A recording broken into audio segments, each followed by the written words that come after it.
والضحا، ضحا کہتے ہیں صبح کے اس وقت کو جب دھوپ تو آئے لیکن دھوپ کی گرمی نہ لگے. Maybe 6:30 AM، right? ایسا وقت کہ دھوپ تو نکل آئی ہے لیکن دھوپ کی تیزی نہیں لگ رہی. والضحا واللیل اذا سجا، اور رات کا وہ وقت جب رات بالکل کیا کہتے ہیں اس کو، اسٹل کو کیا، ہاں سکتا جائے، چھا جائے، نہیں چھانے کا تو یغشا تھا، ساکن ہو جائے.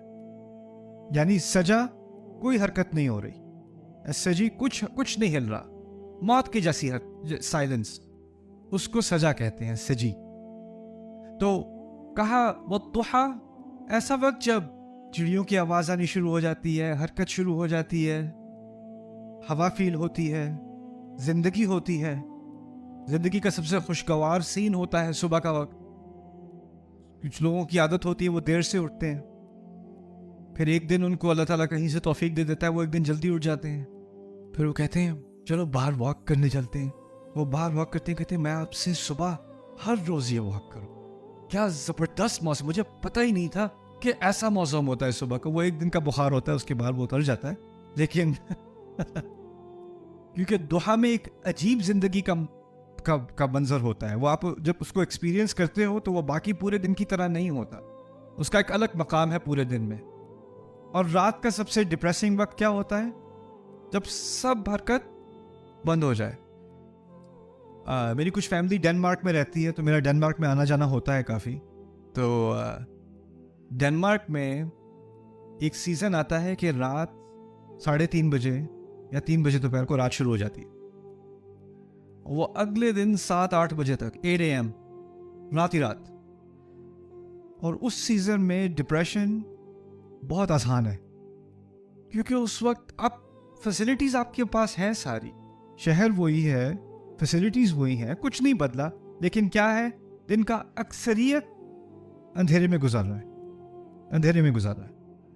تو اس میں ہوتا کیا ہے کہ ایک انسان کے اوپر ایک ڈپریشن سی آ جاتی ہے، اداسی سی آ جاتی ہے اس ماحول میں. سو وہ ہے واللیل اذا سجا اور والضحا واللیل اذا سجا. اب ان دونوں کا اشارہ، ان دونوں قسموں کے بعد اللہ تعالیٰ نے کہا یہ ہے جواب القسم، جس کو مقسم علیہ کہتے ہیں. ما ودعک ربک وما قلا، آپ کے رب نے آپ کو الوداع نہیں کہا اور نہ ہی وہ آپ سے ناراض، نہ ہی وہ ناراض ہے. اللہ تعالیٰ اپنے رسول سے کہہ رہے ہیں کہ نہ آپ کے رب نے آپ کو الوداع کہا ہے اور نہ ہی آپ کا رب آپ سے ناراض ہے. بڑے پیارے الفاظ ہیں. کیوں؟ کیونکہ جب ناراضگی کا لفظ آیا نا، ناراضگی کا لفظ یہاں کیا ہے پتہ ہے؟ قلا. اللہ نے ایسی محبت کا اظہار کیا یہاں پر کہ قلا کے ساتھ رسول کا لفظ نہیں ڈالا. وما قلا کا، آپ سے ناراض نہیں ہوا، وہ ہٹا دیا. وما قلا، وہ ناراض نہیں ہے، یہ نہیں کہا آپ سے ناراض نہیں ہے، کہا ناراض نہیں ہے، صرف اتنا کہہ دیا صلی اللہ علیہ وسلم. لیکن یہاں پر بتایا جا رہا ہے کہ جب وحی آتی تھی تو ایک نئی زندگی آتی تھی ہمارے رسول کے دل میں صلی اللہ علیہ وسلم. جیسے الضحا، جیسے صبح کی خوشگوار موسم، ہر چیز روشن ہو جاتی تھی.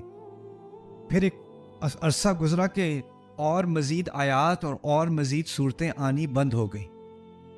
ایک فترہ، اس کو فترۃ الوحی کہتے ہیں. ایک ٹائم آیا، اس کچھ مہینے، ہو سکتا ہے سال کے قریب، کچھ پوری گارنٹی سے ہم نہیں کہہ سکتے، لیکن ایک لمبا عرصہ تھا جب قرآن آنا بند ہو گیا. اللہ تعالیٰ نے قرآن نہیں بھیجا، اور جب نہیں بھیجا تو لوگوں نے تانے دینے شروع کر دیے. کیا ہوا؟ ختم، بس اور کچھ نہیں آیا. اور پھر ان کے تانوں سے کم فکر تھی، ان کو بس یہ فکر ہوگی کہ کیا میرا رب مجھ سے ناراض ہے اس لیے مجھ سے بات نہیں کر رہا؟ کیا میں اور صورتوں کا یہ جو اعزاز اللہ تعالیٰ نے مجھے دیا ہے کہ مجھ پر قرآن نازل کیا ہے، اب قرآن کے نازل مجھ پر ہونا بند ہو گیا ہے؟ تو وہ جو ڈپریشن تھی نا اس احساس کی، وہ کیسی تھی؟ جیسے رات ہوتی ہے جس میں زندگی کی کوئی جھلک ہی نہ نظر آ رہا. الضحا واللیل اذا سجا. اور ان دونوں صورتوں کا رسول صلی اللہ علیہ وسلم کے جذبات سے تعلق ہے.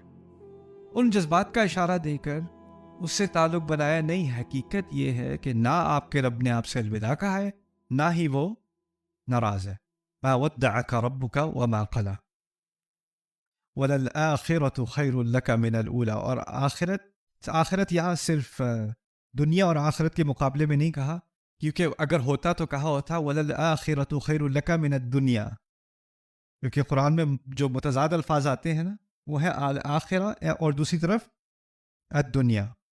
بل تؤثرون الحیات الدنیا والآخرۃ خیر وابقی، ہے نا. یہاں پر دنیا نہیں ہے، یہاں کیا ہے؟ الاولا. الاولا میں دو چیزیں شامل ہو گئی، ایک تو دنیا اور آخرت کا کمپیریزن ہو گیا، تقابل ہو گیا، اور پھر یہاں آپ کے مشن کا جو آخری حصہ ہے وہ آپ کے مشن کے پہلے حصے سے بہت بہتر ہوگا، آپ فکر نہ کریں. والآخرۃ یعنی آپ کے کام کا، آپ کے منصب کا آخری حصہ، اس کے آخری ایپیسوڈز اس کے پہلے ایپیسوڈ سے کہیں بہتر ہوں گے. یہ تو ایک سفر ہے جس سے آپ کو گزرنا ہے. وَلَلْآخِرَةُ خَيْرٌ لَكَ مِنَ الْأُولَى.